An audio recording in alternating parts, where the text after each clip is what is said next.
Hello students. तो अभी तक हमने पढ़ा था कि हेलो एल्कीन्स और हेलो एरीन्स की क्लासिफिकेशंस पढ़ी थी कि मोनो हेलो कंपाउंड्स के अंदर हम किस किस तरीके से हमने क्लासिफाई किया था। तो हमने पहला पढ़ा था कि जो अगर हेलोजन है हमारा, अगर वो कार्बन के sp3 हाइब्रिडाइज्ड कार्बन एटम से जुड़ा होगा तो किस किस तरीके की क्लासिफिकेशन होंगी। अगर वो sp2 हाइब्रिडाइज्ड कार्बन एटम से हेलोजन जुड़ा होगा तो किस किस तरीके की क्लासिफिकेशंस होंगी। तो यहाँ पे हमने कंप्लीट कर लिया था। अब हमारा जो नेक्स्ट टॉपिक है दैट इज़ नॉमेनक्लेचर। क्या है नेक्स्ट टॉपिक? नॉमेनक्लेचर। तो नॉमेनक्लेचर के अंदर क्या होगा कि हमने अपनी 11th क्लासेस में भी पढ़ा है कि हम IUPAC नॉमेनक्लेचर हमने पढ़ा है कि किस तरीके से हम ऑर्गेनिक कंपाउंड्स को जो है वो हम IUPAC नेम देते हैं, जिसका पूरा एक रूल होता है, रेगुलेशन होता है कि किस तरीके से आप किसी ऑर्गेनिक कंपाउंड को जो है उसका नॉमेनक्लेचर करेंगे। तो हम यहाँ पे पढ़ते हैं कि अगर क्लोरीन ग्रुप या ब्रोमीन या फ्लोरीन या आयोडीन मीन्स एक हेलोजन ग्रुप जब कभी भी किसी ऑर्गेनिक कंपाउंड के साथ एज अ फंक्शनल ग्रुप की तरह अटैच होती, क्योंकि वो भी एक फंक्शनल ग्रुप है, उसकी भी अपने एक प्रायोरिटी है फंक्शनल ग्रुप के अंदर जो हमने अपनी प्रीवियस क्लासेस में पढ़ा था। तो उसके अकॉर्डिंग किस तरीके से हम नॉमेनक्लेचर करेंगे। तो जैसे कि हमारा फर्स्ट एग्जाम्पल है, इसमें हमने क्या लिया है कि एक कार्बन की चेन है, उसके टर्मिनल वाले कार्बन पे अगर क्लोरीन अटैच होगा तो जब कभी भी हम फंक्शनल ग्रुप किसी भी एक कार्बन चेन के साथ अटैच होता है तो हमें पूरे कार्बन चेन की नंबरिंग इस तरीके से करनी होती है कि जो फंक्शनल ग्रुप है उसका जो उसके बिल्कुल पास होनी चाहिए नंबरिंग, मतलब उस जैसे फंक्शनल ग्रुप की जो नंबरिंग है मीन्स जिस कार्बन पे वो फंक्शनल ग्रुप अटैच्ड है उसकी नंबरिंग बहुत ही मिनिमम होनी चाहिए। तो देखो इसके अंदर अगर हम यहाँ से स्टार्ट करते हैं तो फंक्शनल ग्रुप की नंबरिंग बहुत ही बाद में आएगी, लेकिन अगर इस कार्बन एटम से नंबरिंग स्टार्ट करते हैं तो फंक्शनल ग्रुप की जो नंबरिंग है वो 1 पे आ जाएगी और यहाँ से नंबरिंग करेंगे 1 2 3 एंड 4। तो यहाँ पे क्या होगी, 4 कार्बन हो गए, मीन्स ये ब्यूटेन है। तो हमने सफिक्स में क्या लगा दिया, ब्यूटेन, और प्रीफिक्स में क्या लगेगा, फंक्शनल ग्रुप। और फंक्शनल ग्रुप क्या है, क्लोरीन मीन्स क्लोरो। और कौन से पोजीशन ऑफ कार्बन पे है बच्चों, फर्स्ट पे। तो ये क्या हो जाएगा, 1 क्लोरो ब्यूटेन। अंडरस्टैंड। और इवन जो बच्चों कार्बन चेन की भी नंबरिंग होती है वो इस तरीके से करनी होती है कि लॉन्गेस्ट कार्बन चेन बने हमारी। कैसे बने, लॉन्गेस्ट कार्बन चेन बने। जैसे दूसरा एग्जांपल हम देखते हैं, इसमें भी टर्मिनल वाले कार्बन पे अटैच्ड है, लेकिन इसमें एक और ग्रुप अटैच्ड है दैट इज मिथाइल ग्रुप। तो यहाँ पे दो फंक्शनल ग्रुप हो गए, एक एल्काइल ग्रुप और एक हेलोजन ग्रुप। तो हमें पता है फंक्शनल जो हमने अपना 11th क्लास के अंदर जो फंक्शनल ग्रुप की प्रायोरिटी की बात की थी उसके अंदर जो हेलोजन की प्रायोरिटी ऊपर थी एल्काइल्स। इसका मतलब जो हेलोजन ग्रुप के साथ जो कार्बन जुड़ा हुआ है उसकी नंबरिंग कम होनी चाहिए देन मिथाइल ग्रुप वाले कार्बन से। तो अगर हम मान लो लेफ्ट साइड से स्टार्ट करते हैं तो यहाँ पे क्लोरीन के वाले कार्बन की नंबरिंग बाद में आएगी, लेकिन राइट साइड से स्टार्ट करते हैं तो पहले आएगी, तो इसे राइट से ही करेंगे। तो 1 2 एंड 3 बच्चों। तो यहाँ पे क्लोरीन की क्या होगी, फर्स्ट पे, ठीक, और मिथाइल की किस पे होगी, सेकंड पे। और टोटल कितने यहाँ पे ये चेन में जो हमने चेन बनाई है 1 2 3 नंबरिंग की, उसे कितने हैं टोटल कार्बन, 3। तो प्रोपेन हो जाएगा, तो ये प्रोपेन हो गया। और 1 पोजीशन पे क्या है, क्लोरो। 2 पोजीशन पे क्या है, मिथाइल। तो 1 क्लोरो 2 मिथाइल प्रोपेन। और ध्यान रखना नंबर और वर्ड के बीच में हमेशा हाइफन आता है। जब कभी भी आप IUPAC नेम लिखते हो तो नंबर और वर्ड के बीच में एक हाइफन ज़रूर आता है, ठीक है बच्चों। अब जैसे ही बेंजीन रिंग में हो गया, तो बेंजीन रिंग के अंदर अब यहाँ आप देखोगे कि आप यहाँ से नंबरिंग इस वाले अगर से नंबरिंग करोगे कार्बन से तो 1 2 3 4 5 6, ठीक है। और अगर हमारे उल्टा, ये तो आपने क्लॉकवाइज किया, अगर आप एंटी क्लॉकवाइज करते 1 एंटी क्लॉकवाइज कर दें तो पहला जो कार्बन है जिसपे ब्रोमो वो तो 1 पे ही रहता, लेकिन दूसरे वाला कितने पे आ जाता, 5 पे आ जाता। तो उसमें फिर नंबरिंग बढ़ जाती, लेकिन हमने नंबरिंग को मिनिमम रखना है, लोवेस्ट नंबर वाले कार्बन पे होना चाहिए, पास वाले पे होना चाहिए, तो इसलिए क्लॉकवाइज ही करेंगे। तो 1 2 3, इसका मतलब 1 3 दोनों पे ब्रोमीन है तो डाई ब्रोमो, तो 1 3 डाई ब्रोमो बेंजीन। और एक बात और समझिए, जब हम कॉमन नेम की बात करते हैं तो उस समय बेंजीन के अंदर ये एक रिंग है पूरी कार्बन की, और इस रिंग के अंदर जो ये वाली जो फर्स्ट पोजीशन है, फर्स्ट और फर्स्ट और थर्ड पोजीशन, अगर दो फंक्शनल ग्रुप, चाहे वो कोई भी हो, ब्रोमीन हो, अल्कोहल हो, कोई भी हो, ठीक है, अगर वो फर्स्ट और थर्ड पोजीशन पे जुड़े होंगे तो उसे हम बोलते हैं कि वो मेटा पोजीशन पे जुड़े हैं। कौन सी पे? मेटा पे। और अगर 1 और 5 पे भी जुड़े हैं उसके अपोजिट तो भी मेटा पोजीशन, तो 1 3 1 5 इज मेटा पोजीशन। और अगर 1 और 4 मीन्स बिल्कुल अपोजिट जुड़े हुए हैं, ठीक है, बिल्कुल ऐसे, तो उसे हम क्या बोलेंगे? Para position. और अगर बिल्कुल साथ साथ जुड़े हुए हैं मीन्स 1 2 और 1 6, तो इसका मतलब ऑर्थो पोजीशन। ठीक है, तो बच्चों ये इस तरह की पोजीशन, तो इसका जो कॉमन नेम होता है वो क्या है? मेटा डाइब्रोमोबेंजीन। मेटा डाइब्रोमो क्यों? क्योंकि जो ब्रोमीन है वो दोनों के दोनों मेटा पोजीशन पे अटैच्ड हैं, तो मेटा डाइब्रोमोबेंजीन। ओके बच्चों, बहुत ही सिंपल है, अच्छे से पढ़ेंगे। अपने 11th क्लास में भी पूरा अपने IUPAC नॉमेनक्लेचर पढ़ा है, तो वहाँ से भी आपको आइडिया होगा। उसको आप दोबारा से रिवाइज भी करें, कोई डाउट हो तो आप बताएं, उस पर वीडियो बनाएंगे। और आपको एक अच्छे तरीके से, क्योंकि नॉमेनक्लेचर ऐसी चीज़ है जो एक बार ही पढ़ ली तो आपको आगे हर चैप्टर में काम आएगी। वो 12th का चैप्टर के जितने भी चैप्टर्स हैं उसमें, तो ये एक कंपाउंड है। इसकी नॉमेनक्लेचर कैसे करेंगे? देखो, जब कभी भी एक कार्बन चेन हो, चाहे वो एक कार्बन की हो, 2 की हो, 3 की हो, 4 की हो, उसके साथ अगर बेंजीन जुड़ा हुआ है तो वो एक किस तरीके से काम हो जाता है? वो एक फंक्शनल ग्रुप की तरह काम कर देता है। और वो फंक्शनल ग्रुप कौन सा है? हमने 11th क्लास में पढ़ा, फिनाइल ग्रुप। तो ये फिनाइल ग्रुप है, इसमें एक कार्बन एटम की चेन है, उसके साथ क्लोरीन भी जुड़ा हुआ है और फिनाइल भी जुड़ा हुआ है, तो नंबरिंग करने की जरूरत ही नहीं। तो क्या हो जाएगा बच्चों? Chlorophenyl methane. क्या हो जाएगा बच्चों? Chlorophenyl methane. तो बहुत ही सिंपल है बच्चों कि क्या हो गया ये? Chlorophenyl and methane. तो इस तरीके से बच्चों ये हमारा कुछ नॉमेनक्लेचर का हमने कर लिया है। और हम अगला कंपाउंड देखेंगे नॉमेनक्लेचर के लिए। तो जैसे कि आपको बच्चों स्क्रीन पे शो हो रहा है, जो अगला कंपाउंड है ऑर्गेनिक कंपाउंड, इसमें हम देखेंगे नॉमेनक्लेचर IUPAC नेम कैसे लिखेंगे। देखो, मैंने थोड़ी देर पहले आपको बताया था, ये NCERT का भी बहुत इंपॉर्टेंट एग्जाम्पल है, जो कई बार सीधा ही डायरेक्ट आपके जो है CBSE के एग्ज़ाम में भी आ जाता है, बहुत ही इंपॉर्टेंट है।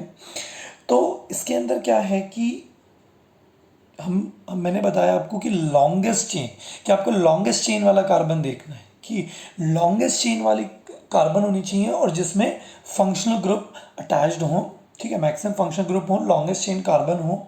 तो अगर हम इसमें लॉन्गेस्ट चेन कार्बन की बात देखें तो देखो, चाहे यहाँ से आप देखो, इस वाले से देखो तो 1 2 3 4 एंड 5, अगर आप उस वाले से भी देखोगे तो भी 1 2 3 4 5, तो ये पूरी एक लॉन्गेस्ट कार्बन चेन है। ठीक है, जो पॉइंट्स हैं इसका मतलब है कि ये कार्बन है। ठीक है, ये जो जॉइंट्स हैं, पॉइंट्स हैं, ये क्या है? कार्बन। तो यहाँ कार्बन कार्बन के बीच डबल बॉन्ड है। तो अब हमें नंबरिंग यहाँ से करें, ठीक है, या यहाँ से करें, ये देखना है। तो इससे पहले देखते हैं फंक्शनल ग्रुप कौन से अटैच्ड है। तो फंक्शनल ग्रुप अटैच्ड है ब्रोमीन। तो ब्रोमीन किसके पास है ये हमें देखना है। और एक फंक्शनल ग्रुप कौन सा है? Double bond. तो 2 फंक्शनल ग्रुप है। हमने फंक्शनल ग्रुप की प्रायोरिटी में देखा हुआ है कि डबल बॉन्ड की प्रायोरिटी ज़्यादा होती है बच्चों, ब्रोमीन मीन्स हेलोजन की प्रायोरिटी से। तो हम कार्बन चेन की जो नंबरिंग है वो डबल बॉन्ड के पास वाले कार्बन से करेंगे। तो नंबर 1 से करेंगे, ये number 1, number 2, number 3, number 4, number 5। तो नंबर 2 वाले कार्बन पे हमारा डबल बॉन्ड है। तो टोटल कितने हैं? 5। तो पेंट नाम हो गया। स्टार्टिंग करेंगे हम, क्योंकि सफिक्स में हमारे फंक्शन ग्रुप लगते हैं, तो 4 पे ब्रोमो, फिर पेंट, और फिर सेकंड पोजीशन पे एल्कीन है, मीन्स डबल बॉन्ड है, तो पेंट 2 इन। ठीक है, तो ये इस तरीके से हो गया IUPAC नॉमेनक्लेचर। इस कंपाउंड का ये IUPAC नॉमेनक्लेचर हो गया।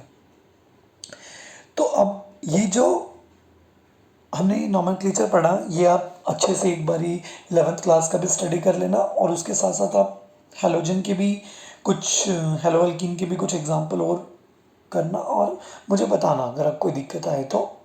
हम नेक्स्ट टॉपिक स्टार्ट कर दें कि जो कार्बन हेलोजन बॉन्ड है, कि ये कार्बन हेलोजन बॉन्ड होता किस तरीके का है, कैसा बॉन्ड होता है। तो हमें पता है कि कार्बन 14th ग्रुप के अंदर आता है, हेलोजन 17th ग्रुप के अंदर आता है, और हम अगर पीरियोडिक टेबल में ग्रुप में 14 से 17 की तरफ जाते हैं तो हमें पता है कि एटम्स की जो इलेक्ट्रोनेगेटिविटी है, मीन्स इलेक्ट्रॉन को खींचने की जो टेंडेंसी है बच्चों, वो क्या होती है, बढ़ती जाती है। तो इसीलिए यहाँ पे हेलोजन की इलेक्ट्रोनेगेटिविटी ज़्यादा होगी कार्बन से, तो हेलोजन की जो टेंडेंसी होगी वो इलेक्ट्रॉन को खींचने की अपनी तरफ होगी, तो इस पे स्लाइटली डेल्टा नेगेटिव चार्ज आ जाएगा और कार्बन पे कैसा आ जाएगा, डेल्टा पॉजिटिव, बहुत ही स्मॉल चार्ज, डेल्टा मीन्स बहुत ही स्मॉल।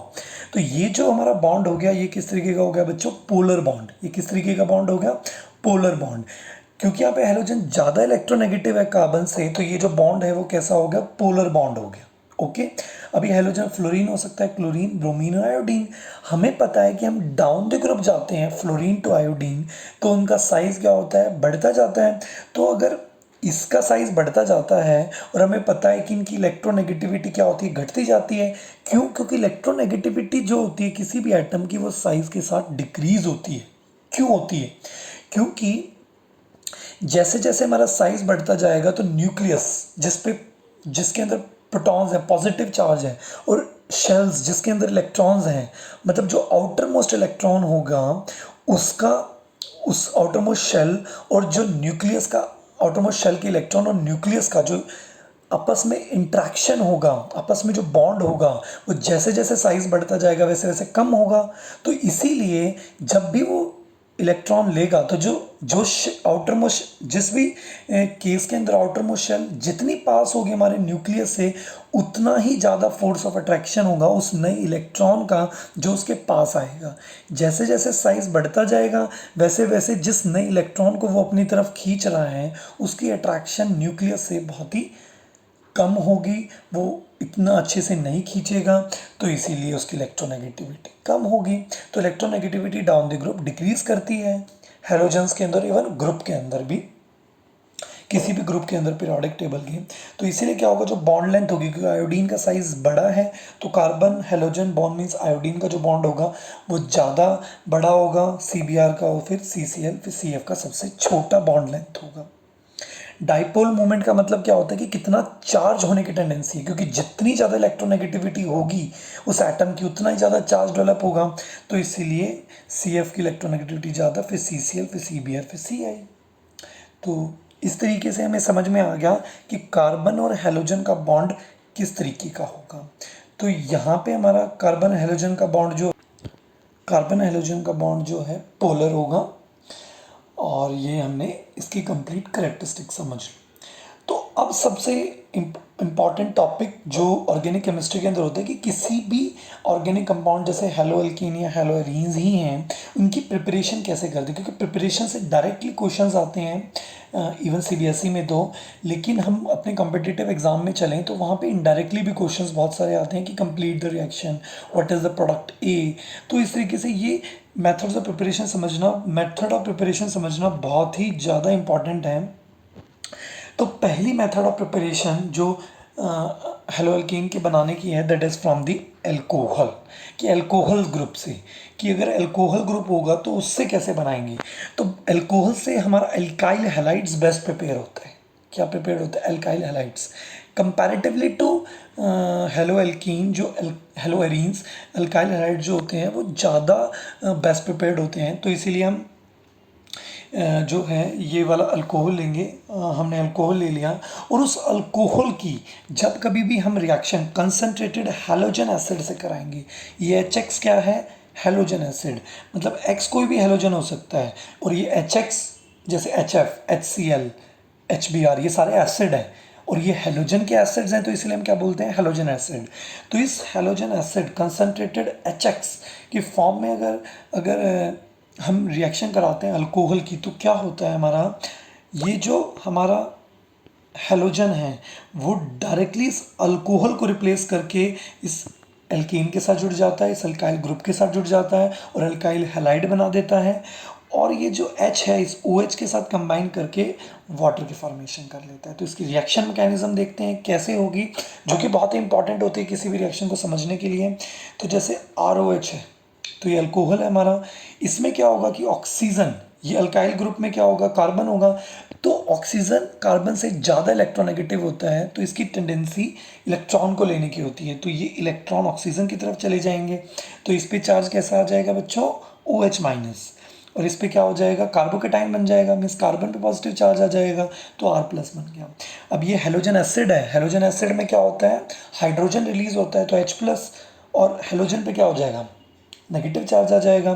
तो अब क्या होगा, ये जो हेलोजन पे नेगेटिव चार्ज है कार्बोकेटाइन से इंट्रैक्ट करके जुड़ के एक अल्काइल हैलाइड बना लेगा, और ये जो H प्लस और OH आयन है ये आपस में मिलके वाटर बना लेंगे। तो इस तरीके से हमारा RH प्लस वाटर की फॉर्मेशन हो जाएगी। ये पूरा जो हमारा है, इसी तरीके से एक दूसरी प्रिपरेशन है, ये तो हमारी होगी हेलोजन एसिड से। अब दूसरी प्रिपरेशन है, अगर मैं अल्कोहल को फॉस्फोरस हैलाइड्स, फॉस्फोरस हैलाइड्स क्या हो सकते हैं, अब ये PX3 है, एक्स कोई भी हेलोजन है, मीन्स PF3, ठीक है, और PBr3, PCl3। तो यहाँ पे क्या होगा, इसी तरीके से जो हेलोजन X है वो एल्काइल ग्रुप के साथ बन के एल्काइल हैलाइड, और बाकी ये हमारा फॉस्फोरस एसिड बन जाएगा। H3PO3 is a phosphorous acid. तो इस तरीके से भी हम जो है बना सकते हैं एल्काइल हैलाइड को। तो ये भी एक वन ऑफ द मेथड है। तो अब नया मेथड हम देखेंगे। अभी तक हमने देख लिया है, कौन कौन सा मेथड देख लिया है, that is from concentrated hydrogen acid, और दूसरा हमने क्या देखा है, फॉस्फोरस हैलाइड से। अब हम अगला मेथड देखेंगे फ्रॉम थायोनिल क्लोराइड। तो थायोनिल क्लोराइड कौन सा होता है, SOCl2। थायोनिल क्लोराइड क्या होता है, SOCl2, ये सल्फर का एक कंपाउंड होता है with the chlorine and oxygen, SOCl2 thionyl chloride. तो थर्ड प्रिपरेशन कौन सी है, फ्रॉम थायोनिल क्लोराइड। तो अगर हमें अल्काइल क्लोराइड बनाना है तो थायनिल क्लोराइड से बेस्ट कोई भी एजेंट नहीं हो सकता जिसको अगर हम अल्कोहल से रिएक्ट कराएंगे तो हमारा अल्काइल क्लोराइड बन जाए। क्यों, क्योंकि इसके जो बाय प्रोडक्ट होते हैं वो सल्फर डाइऑक्साइड गैस और HCl गैस बनते हैं, दोनों की दोनों गैसेज हैं, और दोनों की दोनों जिस कंटेनर में बनाते हैं वहाँ से उड़ जाती हैं, तो सिर्फ प्रोडक्ट हमारा अल्काइल हैलाइड बन जाता है। क्योंकि बाकी में आपने देखा जैसे फास्फोरस एसिड बच जाते हैं, तो इस तरीके से बाय प्रोडक्ट्स बच जाते हैं जिससे फिर हमें एक्सट्रैक्ट करना पड़ता है उस अल्काइल हैलाइड को बच्चों। लेकिन इस केस में क्या है बच्चों कि गैस बन जाती हैं, गैस सीधा उड़ जाती हैं, और हमारा एक बहुत ही प्योर प्रोडक्ट की फॉर्मेशन हो जाती है। ठीक है, तो ये बेस्ट मेथड अगर मैं अल्काइल क्लोराइड बनाना हूँ स्पेशली। अगला जो प्रिपरेशन का मेथड है कि अभी हमने पढ़ा था कि फॉस्फोरस ट्राइहैलाइड्स, ठीक है, उसमें PF3 PCl3, ठीक है। अगर आपको अल्काइल क्लोराइड बनाना है ना तो सबसे बेस्ट है थाइनोल क्लोराइड। उसके बाद अगर आपको बनाना है तो आप PCl3 से बना सकते हो, जो हमने फॉस्फोरस ट्राई हैलाइड पढ़ा था उसमें हम PCl3 PF3 दोनों से बना सकते हैं। लेकिन PBr3 से डायरेक्ट नहीं बनता, मीन्स हम ये नहीं होता कि अल्कोहल में डायरेक्ट PBr3 ऐड कर दिया और हमारा अल्काइल ब्रोमाइड बन गया, नहीं। उसमें क्या करना पड़ता है कि रेड फास्फोरस लेना पड़ता है, बिल्कुल रेड फास्फोरस। उस रेड फास्फोरस में X2 means halogen gas, means Br2 gas, means bromine gas या आयोडीन गैस, इन दोनों गैस में से लेते हैं, ठीक है। अब जब कभी भी रेड फास्फोरस गैस और ब्रोमीन या आयोडीन गैस, रेड फास्फोरस और ब्रोमीन आयोडीन गैस को जब हम मिक्स कर देते हैं तो उसमें इंसिटू, अंदर ही अंदर, मीन्स हमें अंदर ही अंदर उस रिएक्शन के अंदर क्या बनता है, अंदर ही अंदर उस रिएक्शन के अंदर PB3 और PI3 बन जाता है, मीन्स फॉस्फोरस ट्राइब्रोमाइड और फॉस्फोरस ट्राई आयोडाइड अंदर ही अंदर बनता है। मीन्स बाहर से हम अलग से ऐड नहीं करते, जैसे हमने PCl3 करेंगे या PF3 करेंगे, इसमें अंदर के अंदर बनता है, इनसिटू बनता है, और वो अंदर अंदर बन के अल्कोहल के साथ रिएक्ट करता है और अल्काइल ब्रोमाइड या अल्काइल आयोडाइड की फॉर्मेशन होती है। ठीक है, तो अगर कोई कह दे कि फास्फोरस ट्राई हैलाइड से आप जो है वो बनाइए, अल्काइल ब्रोमाइड बनाइए, तो आपको सीधा PB3 या PI3 नहीं लिखना पड़ेगा, आपको इस तरीके से रिएक्शन लिखनी पड़ेगी।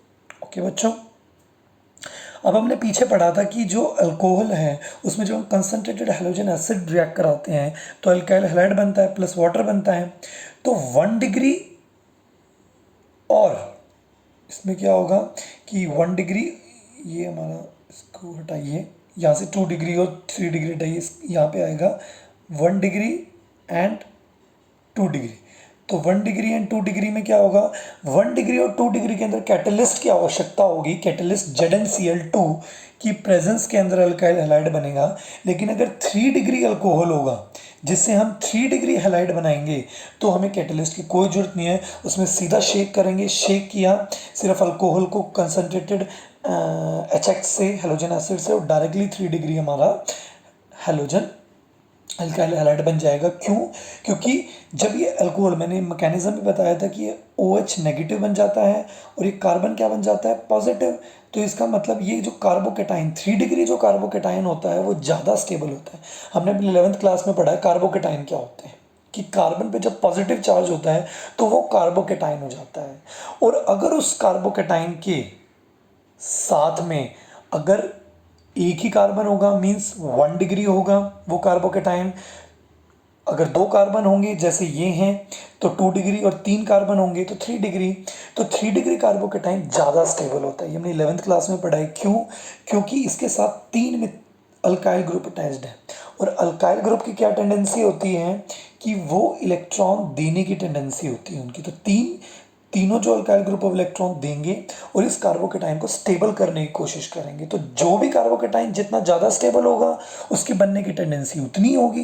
तो इसलिए 3 डिग्री अल्कोहल में जो कार्बोकेटाइन है वो इजीली बन जाएगा, जिसमें हेलोजन भी इजीली जुड़ जाएगा, तो इसलिए वो इजीली बन जाएगा। 1 डिग्री में इतना ज़्यादा स्टेबल कार्बोकेटाइन नहीं बनेगा तो अल्काइल हैलाइड भी मुश्किल से बनेगा, तो उसके लिए हमें कैटलिस्ट की जरूरत होगी।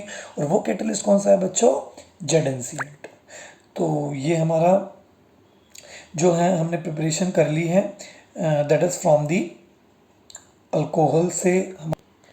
अब हमारी अल्कोहल से हमने देख लिया कि अगर हमें अल्काइल क्लोराइड बनाना है, मैंने बताया था कि SOCl2 अल्काइल क्लोराइड बनाना है तो SOCl2 इथाइल क्लोराइड सबसे बेस्ट है।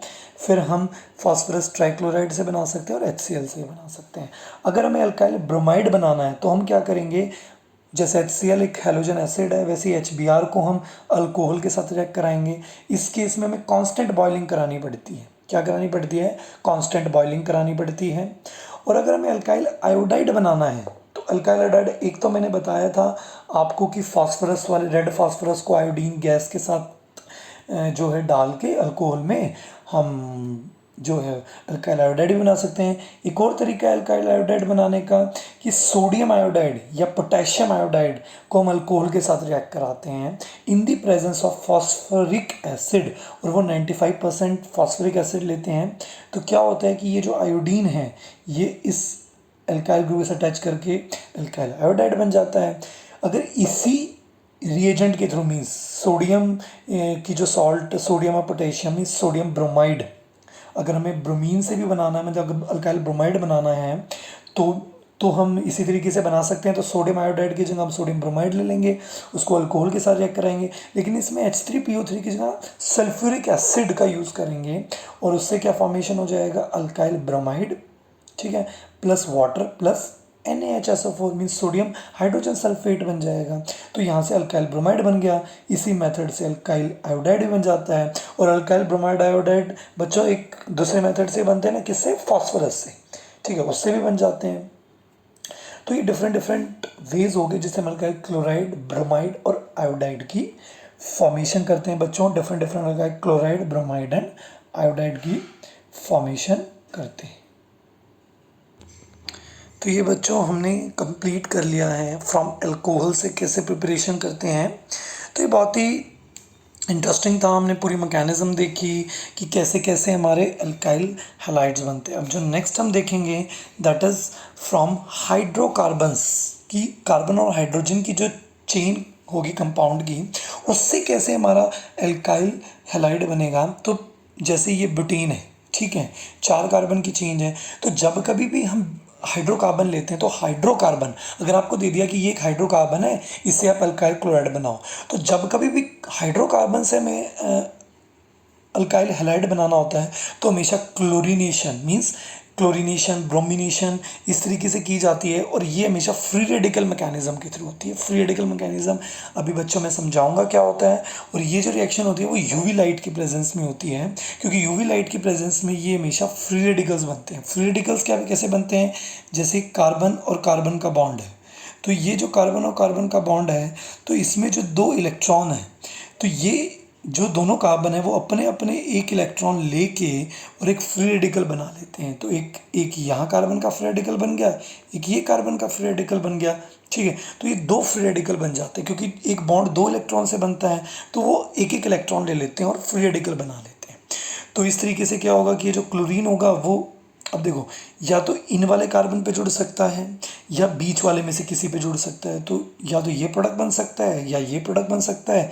ये वाला प्रोडक्ट क्या है, 1 डिग्री, और ये वाला प्रोडक्ट क्या है, 2 डिग्री। क्यों? क्योंकि 1 डिग्री कार्बन से जुड़ा है, ये 2 डिग्री से, क्योंकि इसके साथ 2 कार्बन अटैच्ड हैं। तो इस तरीके से हमारे जो हैं अल्काइल क्लोराइड की फॉर्मेशन होती है। तो इसके 3 स्टेप्स होते हैं मैकेनिज्म के, that is initiation, propagation and termination. तो बच्चों बहुत ही इंपॉर्टेंट स्टेप हैं, ये हम पढ़ते हैं, बहुत ही इंपॉर्टेंट स्टेप हैं। तो बच्चों अभी स्टार्ट करते हैं हम मैकेनिज्म की। फ्री रेडिकल मैकेनिज्म किस तरीके से होता है बच्चों? तो फ्री रेडिकल मैकेनिज्म में सपोज करो हम एक बेसिक मॉलिक्यूल मिथेन ले लेते हैं। अगर उसकी क्लोरीनेशन कराएंगे यूवी लाइट की प्रेजेंस में, तो एक क्लोरीन अगर मॉलिक्यूल होगा तो CH3Cl, 2 होंगे CH2Cl2, इस तरीके से डिफरेंट मीन्स हाइड्रोजन हटते जाएंगे और क्लोरीन जुड़ सकते हैं। तो अगर एक क्लोरीन मॉलिक्यूल ले रहे हैं तो CH3Cl बनेगा मेरा, और प्लस यहाँ पे ये थोड़ा कटा हुआ है, तो यहाँ पे ये क्या बनता है, HCl। ये क्या बनता है, HCl, ठीक है। तो ये क्या बन गया, HCl बन गया बच्चों। तो अब इसमें क्या होता है बच्चों कि फर्स्ट क्या होती है, इनिशिएशन।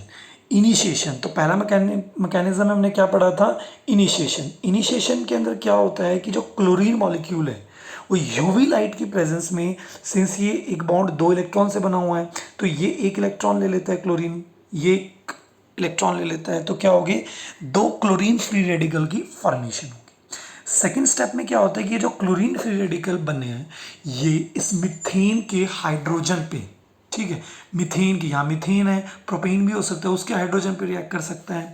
तो ये क्या करेगा कि मीथेन के हाइड्रोजन पे सीधा रिएक्ट करता है ये क्लोरीन फ्री रेडिकल। तो ये क्या करेगा, ये हाइड्रोजन की ये जो CH का बॉन्ड है इसको भी क्या करता है, फ्री रेडिकली तुड़वाता है।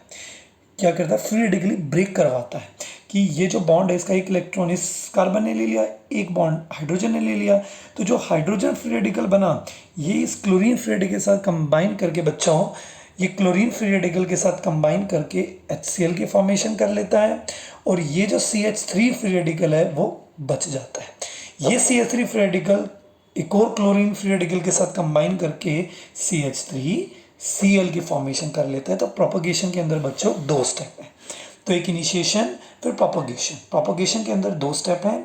तो इस तरीके से हमारा जो अल्काइल हाइड है वो बन जाता है। तो ये हमारा, अब हमारा सिर्फ इसमें लास्ट स्टेप है। तो बच्चों लास्ट स्टेप हमारा बचा है टर्मिनेशन। तो टर्मिनेशन के अंदर क्या होता है कि देखो अभी हमने यहाँ पे एक क्लोरीन फ्री रेडिकल लेके बताया है जस्ट, लेकिन जब हम रिएक्शन कराते हैं तो हमारा क्लोरीन की और मीथेन की जो अमाउंट है वो डिफरेंट हो सकती है। तो हो सकता है कि कुछ क्लोरीन फ्री रेडिकल आपस में, तो हो सकता है कि कुछ क्लोरीन फ्री रेडिकल आपस में बच जाएं। तो उस केस में क्या होगा कि जो बचे हुए जितने भी फ्री रेडिकल होंगे ना वो आपस में कंबाइन करके बाय प्रोडक्ट्स बनाते जाएंगे। जैसे मान लो क्लोरीन क्लोरीन 2 फ्री रेडिकल बचे हुए तो क्लोरीन मॉलिक्यूल बना लिया, एक क्लोरीन फ्री रेडिकल बचा हुआ है, एक CH3 फ्री रेडिकल बच गया, तो बच्चों ये आपस में कंबाइन कर लेंगे। तो जितने भी फ्री रेडिकल बचेंगे वो आपस में कंबाइन करते जाएंगे और आपस में कंबाइन करके क्या करेंगे, बाय प्रोडक्ट्स बनाते जाएंगे। ठीक है बच्चों, तो इस तरीके से हमारा जो है वो फ्री रेडिकल मैकेनिज्म खत्म हो गया और in the presence of UV light होता है। एक हम एग्जांपल लेते हैं कि जैसे प्रोपेन है, अभी तो मीथेन का हमने पढ़ा कि प्रोपेन के अंदर अगर हम क्लोरीनेशन कराते हैं, मीन्स फ्री रेडिकल मैकेनिज्म कराते हैं, चाहे क्लोरीनेशन करा लो चाहे ब्रोमिनेशन, तो आयोडीनेशन नहीं कराते हैं, ठीक है। तो क्लोरीनेशन और ब्रोमिनेशन ही कराते हैं, तो इसका मतलब अल्काइल क्लोराइड और अल्काइल ब्रोमाइड ही बनता है ज़्यादातर, क्योंकि उसमें ही इजीली हमारा फ्री रेडिकल मैकेनिज्म होता है। तो इस केस में क्या होगा, सेम होगा, पहले क्लोरीन फ्री रेडिकल आपस में टूटेंगे, क्लोरीन का बॉन्ड टूटेगा, फ्री रेडिकल बनेंगे। तो पहला स्टेप ये हो गया। फिर आगे इस केस में क्या होगा, आगे इस केस में हम देखते हैं क्या होगा। तो अब देखो कि ये जो क्लोरीन फ्री रेडिकल है, ये क्लोरीन फ्री रेडिकल इस प्रोपेन पे रिएक्ट करेगा। अब देखो इस प्रोपेन के अंदर 2 तरीके के जो हाइड्रोजन होंगे, मतलब एक हाइड्रोजन, मतलब दो टाइप के हाइड्रोजन होंगे, मींस कि एक हाइड्रोजन ऐसा होगा कि जो सेकंड डिग्री कार्बन से अटैच्ड होगा और जो बाकी हाइड्रोजन है वो टर्मिनल से अटैच्ड होंगे। तो दो टाइप के हो गए कि एक 1 डिग्री से और कुछ जो 1 डिग्री से और कुछ क्या है 2 डिग्री से। तो अब ये क्या करेगा, ये 1 डिग्री वाले पे अटैक करेगा या 2 डिग्री वाले पे। तो सपोज करो पहले 2 डिग्री वाले पे अटैक करते हैं, तो यहाँ पे ये सी और एच का बॉन्ड क्या होगा, ब्रेक होगा फ्री रेडिकल के फॉर्म में। तो ये फ्री रेडिकल बन गया। तो जो ये फ्री रेडिकल है हमारा क्लोरीन का, ये इस जो कार्बन का फ्री रेडिकल इस पे अटैक करेगा और इस कंपाउंड अल्काइल हैलाइड की फॉर्मेशन कर लेगा, 2 डिग्री वाले हैलाइड की फॉर्मेशन कर लेगा। इसी तरीके से क्या हो सकता है कि ये वाले हाइड्रोजन भी ब्रेक हो सकता है, ठीक है, जिसके कारण एक फ्री रेडिकल बन जाएगा यहाँ पे। तो वो इस पे अटैक करके ये वाला कंपाउंड बना सकता है, मीन्स 1 डिग्री हैलाइड बना सकता है। तो इन दोनों में सबसे ज़्यादा जो बनने की टेंडेंसी है वो इसकी होती है, 2 डिग्री वाले की। क्यों होती है, हमने बच्चा देखो 11th क्लास में पढ़ा है, पीछे ही मैंने बताया है कि जो 2 डिग्री कार्बोकेटाइन ज़्यादा स्टेबल होता है, इसी तरीके से फ्री रेडिकल भी जो है वो भी कार्बोकेटाइन की तरह ही बिहेव करता है बच्चों। तो उसका भी जो 2 डिग्री वाला जो फ्री रेडिकल होगा वो ज़्यादा स्टेबल होगा, और इसमें क्या होगा, जो 2 डिग्री वाले क्लोरीन की बनने की टेंडेंसी क्या होगी, ज़्यादा होगी, कि मतलब इसकी जो टेंडेंसी यहाँ अटैक करने की ज़्यादा होगी कंपैरेटिवली यहाँ पे। तो इसलिए मेजर प्रोडक्ट बच्चों ये बनेगा 55%, और ये क्या बनेगा 45% बनेगा।